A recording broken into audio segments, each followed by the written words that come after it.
জাপানের টোকিও আজকের পৃথিবীর সবচেয়ে বড় শহরগুলির একটি। এই শহরের ব্যাপ্তি ঠিক কতটা বিশাল সেটা পুরোপুরি বোঝা প্রায় অসম্ভব। একটা শহরে 4 কোটিরও বেশি মানুষ একসাথে বাস করছে। সংখ্যাটা শুনলেই যেন মাথা ঘুরে যায়। ভাবুন তো, স্পেনের মতো দেশের টোটাল জনসংখ্যাই এই একটি শহরে বাস করে। টোকিও শুধু বড় নয়, এটা একটা শহরের ভেতর বহু শহরের সমষ্টি। কিন্তু এই জায়গায় একটা গুরুত্বপূর্ণ প্রশ্ন উঠে আসে, টোকিও শহর কি শুরু থেকেই এমন ছিল, নাকি ধীরে ধীরে কয়েক দশকের মধ্যে নানা সিদ্ধান্ত, পরিকল্পনা আর বাস্তব প্রয়োজনের কারণে এই শহরটা এমন বিশাল আকার নিয়েছে?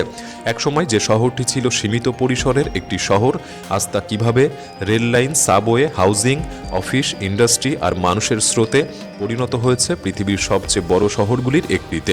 এই পরিবর্তনটা কি শুধুই জনসংখ্যা বাড়ার ফল, নাকি এর পেছনে আছে শহর পরিকল্পনা, অর্থনীতি আর আধুনিক জীবনের একদম আলাদা গল্প? আজকের ভিডিওতে আমরা ঠিক সেটাই বোঝার চেষ্টা করব। টোকিও আসলে কিভাবে আজকের এই বিশাল মেগাসিটিতে পরিণত হলো। একসময় যে ছিল ধ্বংসস্তূপ, আজ কিভাবে 4 কোটি মানুষের বাসস্থান। তাই ভিডিওটি সম্পূর্ণ দেখার অনুরোধ রইল। আর নতুন বন্ধুরা অবশ্যই পাশে থাকা সাবস্ক্রাইব লেখাটি প্রেস করে বেল আইকনের অল অপশন সিলেক্ট করুন। শুধু এক মুহূর্ত কল্পনা করুন, আপনি এখন টোকিওর ঠিক মাঝখানে দাঁড়িয়ে আছেন। ধরুন শিবুয়া ক্রসিংয়ে। চারদিক আলো, মানুষ, স্ক্রিন আর অবিরাম চলাচল। এখন যদি আপনি হেঁটে এই জায়গা থেকে এমন কোনো এলাকায় যেতে চান যেখানে মানুষের ঘনত্ব একটু কম, সাধারণ আবাসিক পাড়া, তাহলে আপনার কত সময় লাগতে পারে বলে আপনার মনে হয়? এই প্রশ্নটার উত্তর শুনলেই আপনি টোকিওর আসল ব্যাপ্তিটা বুঝতে পারবেন। গুগল ম্যাপে যদি দেখা হয়, টোকিওর কেন্দ্র থেকে সাধারণত আবাসিক এলাকাগুলিতেও হেঁটে পৌঁছাতে গেলে প্রায় 11 ঘন্টা সময় লাগে। তবে সেসব এলাকাতেও শহর পুরোপুরি শেষ হয়ে যায় না। সেখানেও আধুনিক ঘরবাড়ি, রাস্তাঘাট, পর্যাপ্ত মানুষ আছে। তবে ঘনত্ব একটু কমেছে মাত্র। আর যদি এখান থেকে পাহাড়ি এলাকায় যেতে চান, তাহলে আবার প্রায় 11 ঘন্টা হাঁটা। মানে একটানা হাঁটলেও প্রায় একদিন সময় লেগে যাবে। পুরো টোকিও মেট্রো এলাকার প্রভাব শেষ হবে না। এখন প্রশ্নটা খুব স্বাভাবিক, এত বিশাল একটা শহরের মানুষ আসলে কিভাবে চলাচল করে? এর উত্তরটা একটাই, পাবলিক ট্রান্সপোর্ট। টোকিও মেট্রো এলাকায় বসবাস করা প্রায় 4 কোটি 10 লক্ষ মানুষের মধ্যে অর্ধেকেরও বেশি মানুষ প্রতিদিন পাবলিক ট্রান্সপোর্ট ব্যবহার করে। কারণ এই জনবহুল শহরে সবাই যদি গাড়ি নিয়ে রাস্তায় নামে, তাহলে ট্রাফিক শুধু খারাপ না, একেবারে ভয়াবহ হয়ে উঠবে। টোকিওর ট্রাফিক যে ভয়ঙ্কর হতে পারে সেটা শহর কর্তৃপক্ষ খুব ভালো করেই জানে। এই কারণেই টোকিওর পরিবহন ব্যবস্থার মূল ভরসা হলো রেল নেটওয়ার্ক। গ্রেটার টোকিও অঞ্চলে রয়েছে পৃথিবীর সবচেয়ে বিস্তৃত urban rail system. Los Angeles, Rome বা দিল্লির রেল নেটওয়ার্কের মানচিত্র দেখলে সেগুলি বেশ বড়ই মনে হয়। কিন্তু যখন সেই মানচিত্রের উপর টোকিও রেল নেটওয়ার্ক বসানো হয়, তখন বাকিগুলো প্রায় অদৃশ্য হয়ে যায়। এই বিশাল নেটওয়ার্কের কেন্দ্রবিন্দু হল Shinjuku station. Guinness world record অনুযায়ী শিনজুকু পৃথিবীর সবচেয়ে ব্যস্ত রেল স্টেশন। প্রতিদিন যে পরিমাণ মানুষ এই স্টেশন দিয়ে যাতায়াত করে, সেটা বার্লিন বা লস অ্যাঞ্জেলেসের পুরো জনসংখ্যার কাছাকাছি। এই স্টেশনে ঢোকা বা বেরোনোর জন্য 200টিরও বেশি আলাদা গেট রয়েছে। প্রথমবার গেলে সবচেয়ে অভিজ্ঞ মানুষও এখানে বিভ্রান্ত হয়ে পড়বে।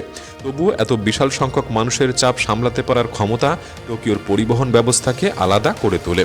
তবে এত ভালো সিস্টেম থাকার পরেও ভিড় পুরোপুরি এড়ানো যায় না। যত ট্রেনই চালানো হোক না কেন, পিক আওয়ারে কিছু ট্রেনে যে পরিমাণ ঠাসাঠাসি হয়, তাই ভিডিও ফুটেজটি দেখলেই বোঝা যায়। আরও একটা ব্যাপার টোকিওকে অন্য শহরগুলির থেকে আলাদা করে, তা হলো বেশিরভাগ বড় শহরের একটা নির্দিষ্ট ডাউনটাউন আছে, যেখানে অফিস, শপিং মল, সংস্কৃতি সবকিছু এক জায়গায় কেন্দ্রীভূত, বা এক কথায় মূল বাণিজ্যিক এলাকা। কিন্তু টোকিও এতটাই বড় যে এখানে একটা ডাউনটাউন নয়, বৃহৎ পরিসরে এগুলি ছড়িয়ে ছিটিয়ে আছে। শিনজুকুতে দাঁড়ালে মনে হবে এটাই ডাউনটাউন, কিন্তু সেখান থেকে মেট্রোতে করে 45 মিনিট একদিকে গেলে সেখানেও গিয়ে দেখবেন এখানেও সবকিছু ডাউনটাউনের মতো। আবার অন্যদিকে 45 মিনিট গেলে এখানেও একই রকম অনুভূতি হবে। কারণ টোকিওতে একাধিক কেন্দ্র রয়েছে। প্রতিটি এলাকা নিজের মতো করে গড়ে উঠেছে। কোথাও ব্যবসা, কোথাও ফ্যাশন, কোথাও নাইট লাইফ, কোথাও প্রযুক্তি বা সংস্কৃতি। যেমন আকিহাবাড়া, এটি হলো টোকিওর সেই এলাকা যাকে অনেকেই সরাসরি অ্যানিমি টাউন বলে। এখানেই মূলত ওটাকু কালচারের কেন্দ্র। ভিডিও গেম, অ্যানিমেশন আর ইলেকট্রনিক্স সবকিছুর মিলনস্থল। রাস্তায় হাঁটলেই চারপাশে দেখা যায় অ্যানিমি চরিত্রের পোস্টার, থিমড ক্যাফে আর গেমিং স্টোর। অনেক সময় ফুটপাতে কসপ্লেয়ারদেরও দেখা যায়, যারা তাদের প্রিয় অ্যানিমি চরিত্রের মতো সাজে। এই এলাকাটা শুধু কেনাকাটার জায়গা নয়, এটা টোকিওর পপ কালচারের একটি বড় পরিচয়। হারাজুকু, এটি টোকিওর তরুণ সংস্কৃতির প্রাণকেন্দ্র। এখানে এলেই বোঝা যায় জাপানের যুব সমাজ ফ্যাশনকে কতটা স্বাধীনভাবে প্রকাশ করে। রাস্তায় আপনি এমন পোশাক দেখবেন যেগুলি অন্য শহরে হয়তো কল্পনাও করা যায় না। কেউ পরেছে রঙিন স্ট্রিট ফ্যাশন, কেউ আবার একদম আলাদা ধাঁচের বিকল্প স্টাইল। হারাজুকু আসলে একটা জায়গা যেখানে ট্রেন্ড তৈরি হয়, অনুসরণ করা নয়। আসাকুসা এটি টোকিওর ঐতিহ্য আর ইতিহাসকে ধরে রাখা এলাকা। এখানে রয়েছে প্রাচীন বৌদ্ধ মন্দির, ঐতিহ্যবাহী হস্তশিল্পের দোকান আর পুরনো দিনের জাপানি পরিবেশ।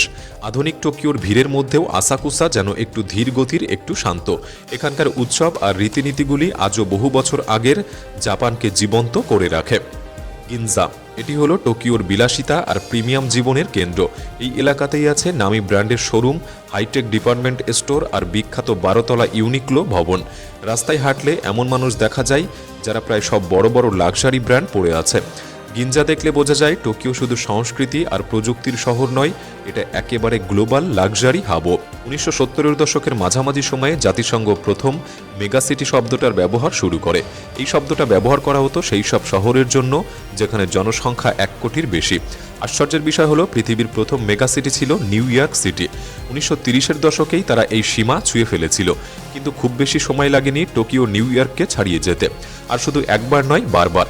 জনসংখ্যা, বিস্তার আর শহরের কার্যক্ষমতা সব দিক থেকেই টোকিও একের পর এক নতুন বিশ্ব রেকর্ড তৈরি করেছে।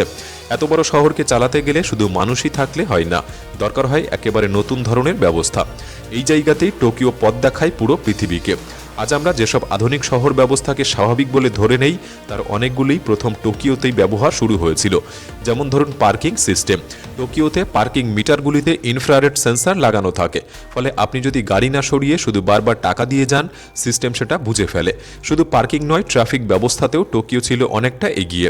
যখন কোনো বড় রাস্তায় যানজট বাড়তে শুরু করে, সেই তথ্য সঙ্গে সঙ্গে বিশাল ইলেকট্রনিক বোর্ডের মাধ্যমে ড্রাইভারদের জানিয়ে দেওয়া হয়, ফলে মানুষ আগেভাগেই বিকল্প রাস্তা বেছে নিতে পারে।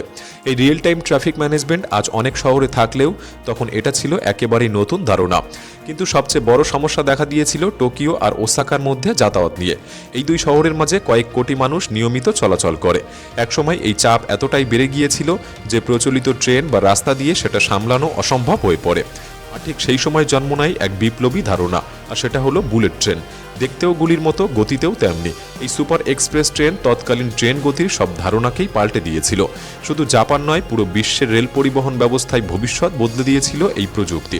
এত বিশাল শহরের আরেকটা বড় চ্যালেঞ্জ ছিল বর্জ্য ও নিকাশি ব্যবস্থা। টোকিও এই সমস্যার সমাধান করেছিল পৃথিবীর সবচেয়ে বড় সিওয়ার সিস্টেম তৈরি করে। ভূগর্ভে থাকা এই বিশাল নেটওয়ার্ক না থাকলে এত মানুষের শহর কার্যত অচল হয়ে যেত।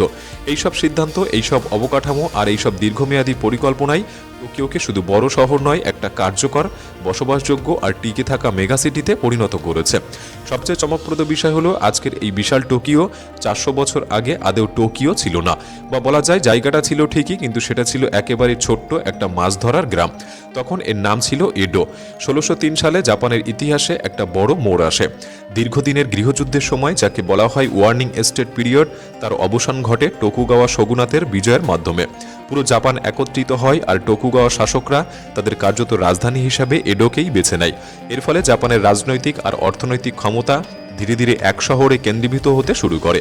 এই শহরে দেশের নানা প্রান্ত থেকে আসতে শুরু করে প্রভাবশালী মানুষেরা, ব্যবসায়ী, কারিগর, শিল্পী, সকলে। তখন এডোর অবস্থান ছিল একেবারেই পারফেক্ট। এটা ছিল একটি বন্দর নগরী, আর জাপানের সবচেয়ে বড় সমতল ভূমির একদম পাশে। মানে চারপাশে প্রচুর খাবার উৎপাদন করা যেত, আর নদী ও খাল ব্যবহার করে সেই খাবার খুব সহজেই শহরে এনে পৌঁছে দেওয়া যেত ক্রমশ বাড়তে থাকা জনসংখ্যার জন্য।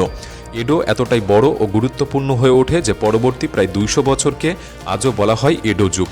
কিছু ঐতিহাসিক হিসাব অনুযায়ী 1700-এর দশকেই এডোর জনসংখ্যা 10 লাখ ছাড়িয়ে গিয়েছিল। তখন এটিকে পৃথিবীর সবচেয়ে বড় শহর হিসেবে ধরা হতো। 1800-এর দশকের মাঝামাঝি সময়ে প্রায় 200 বছরের আত্মনির্ভর ও বিচ্ছিন্ন থাকার পর জাপান বিদেশি বাণিজ্য ও পাশ্চাত্য চিন্তার দরজা খুলে দেয়। এর ফলে সমাজ আর অর্থনীতিতে আসে দ্রুত পরিবর্তন। এই সময় এডোর নাম বদলে রাখা হয় টোকিও। অর্থাৎ ইস্টার্ন ক্যাপিটাল। শহরটি দ্রুত শিল্পায়নের পথে হাঁটে। গ্রামাঞ্চল থেকে লক্ষ লক্ষ মানুষ কাজের খোঁজে শহরে আসতে শুরু করে। টোকিও ধীরে ধীরে পরিণত হয় পরিবর্তনের শহরে। তবে এই পরিবর্তনের মাঝে শুধু উন্নতি ছিল না, বারবার ভয়াবহ অগ্নিকাণ্ডে গোটা শহর পুড়েও গিয়েছিল। কয়েকবার তো প্রায় সম্পূর্ণ ধ্বংসই হয়ে গিয়েছিল, কিন্তু প্রতিবারই টোকিও ছাই থেকে আবার দাঁড়িয়েছে। আজকের টোকিওকে দেখলে সোশ্যাল মিডিয়ায় একটা কথা প্রায় শোনা যায়, অনেকে বলে এখানে নাকি থাকা খুব সস্তা। সত্যি বলতে গেলে আমেরিকার তুলনায় এখানে জীবনযাত্রার খরচ অনেক ক্ষেত্রেই কম, কিন্তু আমাদের মতো দেশের সাধারণ মানুষ যা ইনকাম করে এই স্বল্প টাকায় টোকিওর মতো দেশে থাকা প্রায় অসম্ভব। একটা কথা জানা দরকার, যে দেশের দ্রব্যমূল্য যত বেশি, ইনকামের পরিমাণও সেই সামঞ্জস্যপূর্ণ হয়ে থাকে। এটি সেই রাষ্ট্রের একটি নির্ধারিত বেতনের আইনও বলতে পারেন। যদিও একসময় এমনও ছিল জাপানের বেতন আমেরিকার থেকেও বেশি ছিল, এবং এর পেছনে নির্দিষ্ট কিছু কারণ ছিল। 1 out of every 3 cars sold in America is Japanese. And that, along with the recession, spells big trouble for U.S. automakers. কিন্তু সময়ের সঙ্গে সঙ্গে জাপানের অর্থনীতি স্থবির হয়ে পড়ে, আর খুব অল্প কয়েক দশকের মধ্যেই আমেরিকা আবার এগিয়ে যায়। Tonight on Frontline, losing the war with Japan.